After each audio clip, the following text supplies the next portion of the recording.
बघा कुठं तिरुपतीला आज फक्त वाटायला कुठं गोविंदाला आता चाटी होणार आहे हो. पैशाचं काय दिसत नाही तुम्हाला. कसं क्वालिटी क्वांटिटी एकच नंबर. आता फक्त गोविंदा आज गोविंदा तिरुपती चला चपी करा.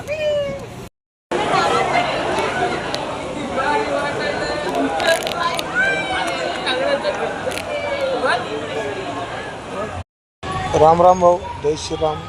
राम राम. आम्ही सध्या तिरुपतीला पोहोचलेलो आहे. आपल्याला आता नवीन नियम चालू झालेला आहे.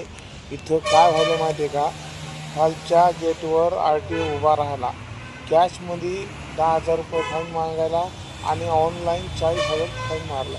आपल्या हिंगोली जिल्ह्यातल्या 2-3 जणांना RTOनं फाईन मारलेलं येतं. हे जास्तीत जास्त शेअर करा व्हिडिओ, की आपल्या भावापर्यंत पोहोचलेला पाहिजेत. लाईक करा, शेअर करा. काही असं अडचण काही नाही. ठीक आहे.